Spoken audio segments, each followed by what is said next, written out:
Welcome to Kundan Krishna classes. दोस्तों आज हम लोग करने वाले हैं एग्जाम एनालिसिस। जैसा कि आप लोग जानते हैं सीटेट का एग्जाम चल रहा है।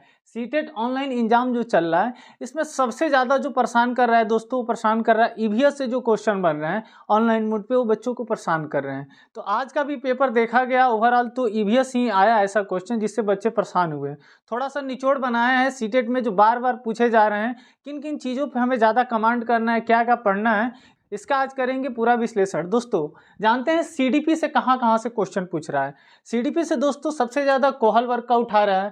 तो कोहल वर्ग ने नैतिक विकास का सिद्धांत दिया था। उन्होंने अपने नैतिक विकास के सिद्धांत को 3 अवस्थाओं और 6 चरणों में बांटा। पहला अवस्था था पूर्व परंपरागत नैतिकता, दूसरा उन्होंने बताया परंपरागत नैतिकता, और तीसरा बताया था उत्तर परंपरागत नैतिकता।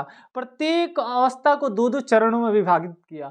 उसके बाद से दोस्तों दूसरा सबसे ज्यादा पूछ रहा है ZPD, zone of proximal development, समीपस्थ विकास का क्षेत्र। समीपस्थ विकास का क्षेत्र वाइगोस्की साहब ने दिया था। उन्होंने बताया कि जो विकास होता है किस किस जोन में होता है, इसको एक्सप्लेन किया था। नेक्स्ट जो ज्यादा क्वेश्चन पूछ रहा है दोस्तों, वो पूछ रहा है एनसीएफ 2005 से। जैसा कि नेशनल करिकुलम फ्रेमवर्क 2005, हमने इसका वीडियो पिछले डाला है, प्लेलिस्ट में जाकर आप लोग देख लीजिएगा। एनसीएफ 2005 से क्वेश्चन पूछ रहे हैं। आज जो क्वेश्चन पूछा था एनसीएफ 2005 से, पूछा था कि एनसीएफ 2005 की अध्यक्षता किन्होंने की थी। इसका राइट आंसर होगा दोस्तों प्रोफेसर यशपाल ने की थी। दोस्तों एनसीएफ के जो सिद्धांत है, एनसीएफ ने जो 5 सिद्धांत दिया, उन सिद्धांतों को गौर से पढ़िएगा, क्योंकि जो एनसीएफ से क्वेश्चन बन रहे हैं स्टेटमेंट बेस बन रहे हैं। ज़्यादातर सीडीपी से जो क्वेश्चन बन रहा है स्टेटमेंट बेस बन रहा है। अब दोस्तों उसके बाद से जीन पियाजे का सिद्धांत पूछा था, जीन पियाजे ने विकास की अवस्थाएं बताई थी। उसके बाद से समाजीकरण से क्वेश्चन पूछा था। समाजीकरण से क्वेश्चन स्टेटमेंट बेस्ड था कि बच्चे कैसे समाज में समाजीकरण को सीखते हैं, क्या करता है, इसके बारे में जो स्टेटमेंट दिए थे वो सिगमंड फ्रॉइड ने दिया था। समाजीकरण के बारे में उन्होंने ही बताया था ईड, ईगो और सुपर ईगो। नेक्स्ट दोस्तों आकलन। आकलन से 1 या 2 क्वेश्चन हर शिफ्ट में बन रहे हैं। आकलन असेसमेंट क्या होता है दोस्तों? सूचनाओं को एकत्रित करना आकलन कहलाता है। तो हम सूचनाएं क्यों एकत्रित करते हैं? अगर कोई बच्चा पढ़ रहा है उसका हम आकलन कर रहे हैं, तो आकलन इसलिए कर रहे हैं कि बच्चों में क्या कमी है, क्या उसकी कमी को बाहर उजागर किया जाए और उसकी कमियों को दूर किया जाए। क्योंकि आकलन जो होता है क्या होता है? एक निदानात्मक प्रक्रिया जिसमें सुधार करने की संभावना होती है। तो दोस्तों जैसा कि आज का जो क्वेश्चन बना था, पूछा था आकलन के क्या उद्देश्य थे। ऑप्शन दे दिया था बच्चों में प्रतिस्पर्धा उत्पन्न करना, बच्चों में तनाव और भय उत्पन्न करना, बच्चों के शारीरिक वृद्धि करना, बच्चों के वृद्धि के लिए। तो इसका राइट आंसर जो होगा दोस्तों, वो होगा बच्चों में वृद्धि के लिए असेसमेंट किया जाता है। अब दोस्तों नेक्स्ट पूछा था विकास के बारे में। विकास की कितनी अवस्थाएं होती है, क्या होता है, बच्चे विकास कैसे करते हैं, एक डेवलपमेंट से क्वेश्चन था। अब दोस्तों जो चर्चा करेंगे वो चर्चा करेंगे हम लोग ईवीएस से। जैसा कि ऑनलाइन मोड पे जो भी पेपर अभी तक होते आया है उसमें सबसे ज़्यादा कोई परेशान किया है तो ईवीएस किया है। ईवीएस से क्वेश्चन बन रहे हैं, घुमा घुमा के बच्चे परेशान हो रहे हैं। तो ईवीएस से जो क्वेश्चन पूछा था शास्त्रीय लैंग्वेज, क्लासिकल लैंग्वेज से पूछा था, या आप लोगों से पूछिए क्लासिकल डांस क्या है, क्लासिकल लैंग्वेज क्या है, इसको एक बार बढ़िया से पढ़ लीजिएगा। तोरांग एक पूछा था। तोरांग जो है झारखंड का एक वन है, इससे पूछा था कि तोरांग वन कहाँ है, ऐसा कुछ पूछा होगा जिसका राइट आंसर झारखंड होगा। नेक्स्ट पूछा था दोस्तों हाथी से। हाथी से क्वेश्चन बन रहे हैं हर शिफ्ट में स्टेटमेंट बेस्ड। कैसे हाथी कैसे चलती है, झुंड में चलती है, नर होता है या मादा होते हैं, बच्चे होते हैं कि नहीं, इन सब सारी चीज़ों में पूछता है क्या स्टेटमेंट से हाथी से क्वेश्चन बन रहे हैं। नेक्स्ट आयरन की कमी से क्या होता है, तो जानते हो आप लोग एनीमिया, हरा साग सब्जी गुड़ खाने से इसको दूर होता है।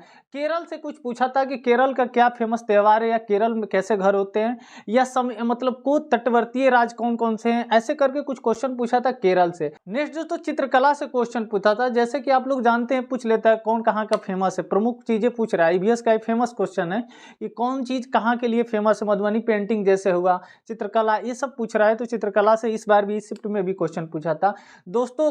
नेक्स्ट है एसएसटी से और साइंस से 6 to 8 के लिए। एसएसटी से जो क्वेश्चन बन रहे हैं और साइंस से 6 to 8 का जो टॉपिक है उसको आप अच्छे से पढ़ लीजिएगा तो कवर हो जाएगा।